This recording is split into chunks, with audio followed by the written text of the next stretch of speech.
think it's a killer Whoa. album. And if you're an Evergrey fan, you're going to dig the hell out of this. If you've never, for some reason, gotten Evergrey, dude, check out The Storm Within. And definitely, if you're not going to go that far, for the love of God, you can buy it on Amazon for 99 cents or $1.29 or on iTunes. Check out Passing Through. My goodness, what a killer metal song, and one of the better songs I've heard all year. I'm not even kidding. Solid And the album. Paradox of Flame. Yeah. Well, of course, because, Biv, of course.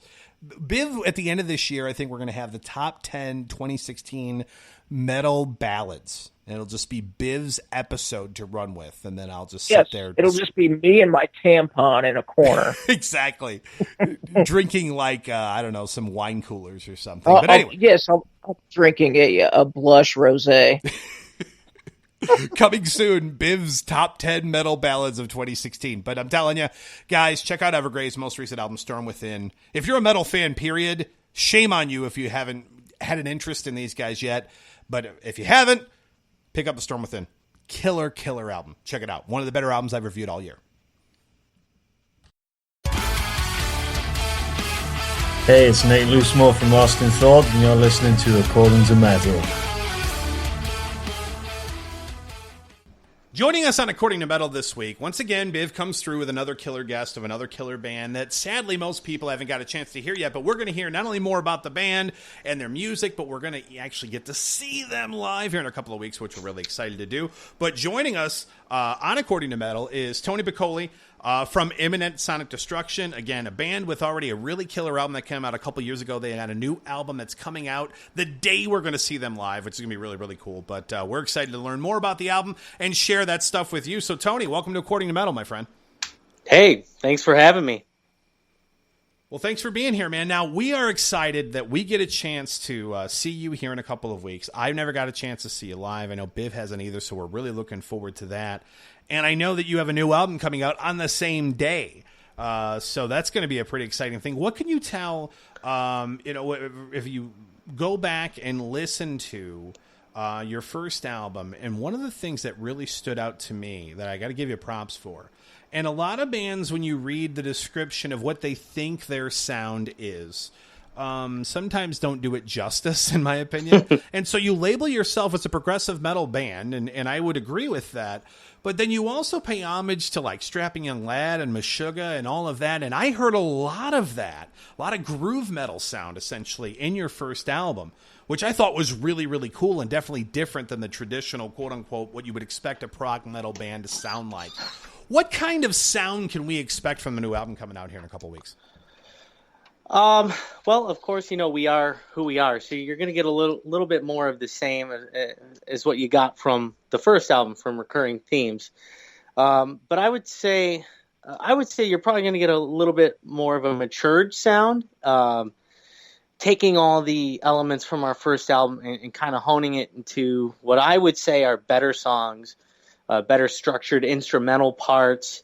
And we put a huge focus on things like vocal harmonies. So, of course, you're going to get some of the screamings and stuff like that, but lots of vocal harmonies. There's even a song on there called Sleepless where it's literally 3-part harmony through the whole song. So Wow. That's kind of cool.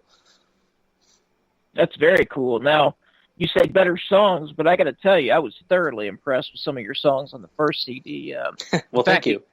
The opening track, Driving Home, is probably my favorite. That track, it took me back to mid-90s prog metal when it was really kind of coming into its own. And Jason mentioned kind of paying homage. Well, to me, you kind of paid homage there to the Sabotages and the some of the early German prog metal conception, when Kahn, before Kahn got with, help me out here, Jay. With Camelot, I'm guessing. With Camelot, thank you, yes. Yeah. But that's what that whole sound kind of, it just was amazing to me. You guys did a great job on that. Well, thank you. So going into this second CD, now, I know Recurring Themes wasn't a big commercial success, but tell me about the fan base that you did grow. Now, you're from Detroit, and you're having your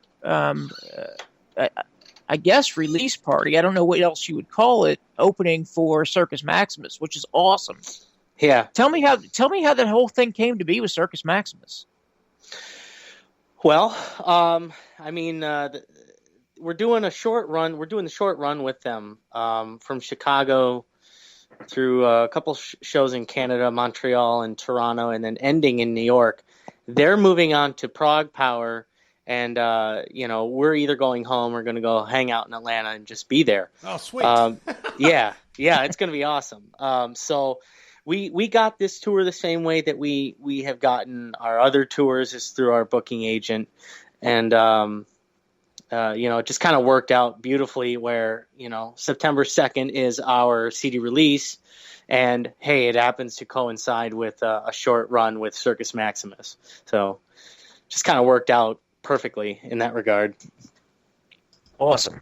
Yeah, no, that's really cool stuff that when you're seeing you come through, and like I said, we're in northern Indiana, so at least I am, and Biv's, more Indianapolis area, and you guys are in Detroit. So for us, it's kind of easy drive, at least in comparison to most metal shows around here. It's not so bad of a trip.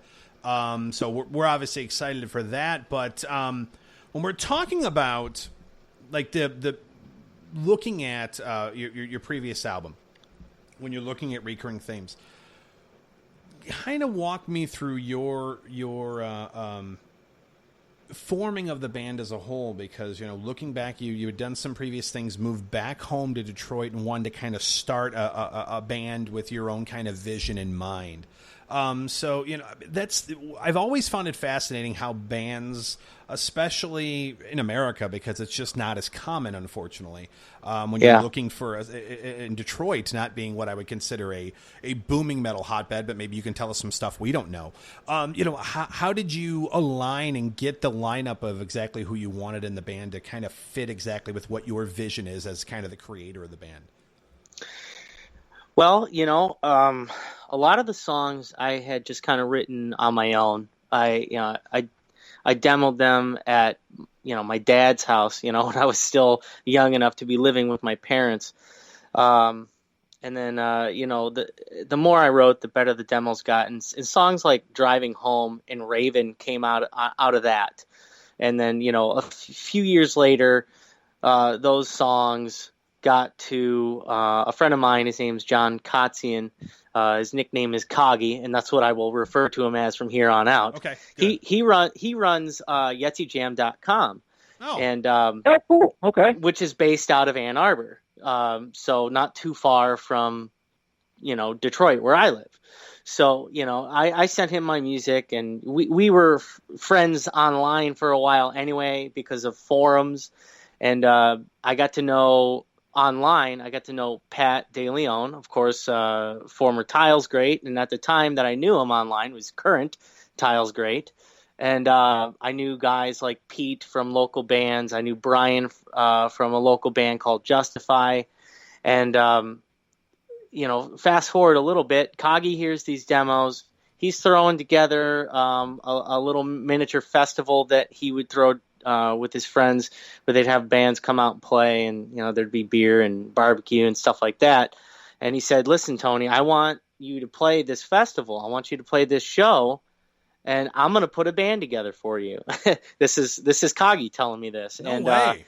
Yeah, so I was like, "All right, man." I mean, he kind of said this is going to be a one-time deal because, Pat was actually, he wasn't in Tiles anymore, but he was in another band. Pete was in Space Nelson. Brian was busy. Scott was doing he had a solo thing that he was doing. So everyone said yes, and we got together and jammed. And for the very first time we jammed, it was like, this is awesome. We really connected. And, it kind of took off from there. We learned the whole album. We decided we're going to continue to do this, wrote a bunch of, learned all the songs that I'd written, that I demoed out. They added their own flavors. We wrote a song together called Breaking Through. We've just kind of been doing that ever since. So it's almost, actually, I think it's coming up on 10 years, actually. Wow. It's quite incredible. Now, one of the challenges has to be, because the prog metal scene is so weak here in the U.S., particularly in the Midwest, what kind of challenges do you find even getting local clubs to find any kind of interest in you? Well, we are pretty heavy most times, musically.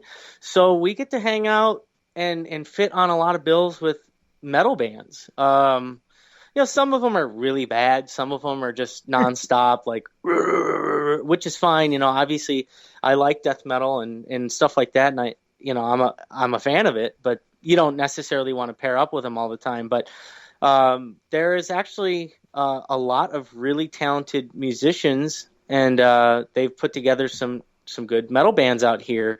I can rattle off a couple for you if you want, but but I will just say that there's a lot of good musicians here, and because we have good musicians, they appreciate stuff that we do, like the more prog metal related stuff. They go, "Oh man, it's awesome what you guys do. I could never do that, but I love what you do."